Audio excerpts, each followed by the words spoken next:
In the animal kingdom, muscle power decides everything. In society, intelligence and the ability to use it. But what is intelligence? Intelligence is the ability to understand your starting point, correctly visualize the end point, and build the most efficient path from the starting point to the end point. But why would you develop intelligence if you don't use it? So if you want your intelligence to be appreciated by society, you should develop your communication skills as well. There is a very famous man all over the world, educator Dale Carnegie. He wrote a book that I very strongly recommend you read. The art of making friends and influencing people is simply the pinnacle of business and domestic negotiation. Dale himself writes that the word is a very powerful weapon. Have you ever thought about that? All your contacts with people depend on your public speaking skills. Any contact with people shows your intelligence through public speaking. Let's break it down with an example. Think of your classmate, the very type who is always alone, sitting in a corner and not communicating with anyone. Perhaps his intelligence is much more developed than yours, but he just cannot show it because he has not developed his communication skills in public speaking, and remember, the very male of the class from which all the girls flowed. He's not exactly a brainiac, but he has a lot of influence.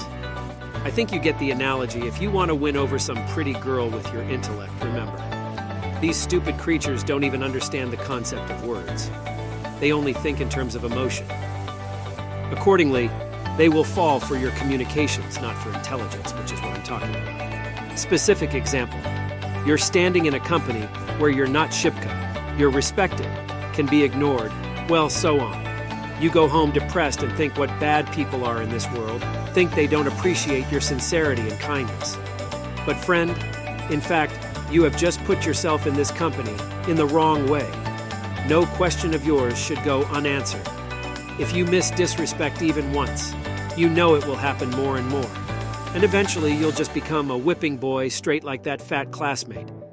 But make sure that firmness doesn't turn into aggression or stubbornness. Then people will definitely assume that doing serious business with you won't work. Perseverance never exists.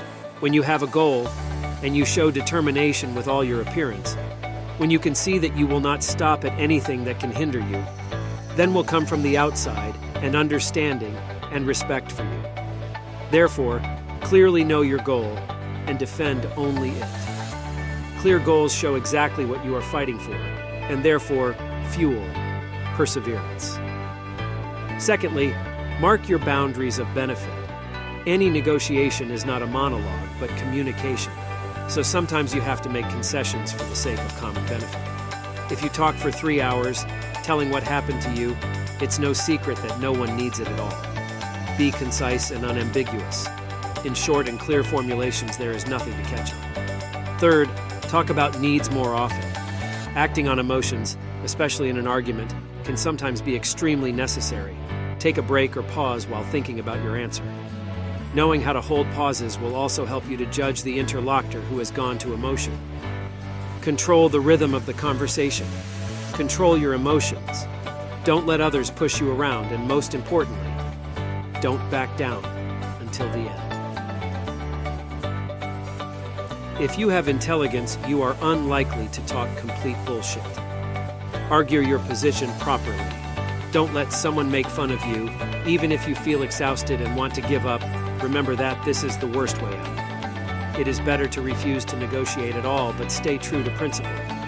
At least for your own sake, your principles should become the most important thing in your life, and try as often as possible to act in agreement with it. Emotions. Leave them behind.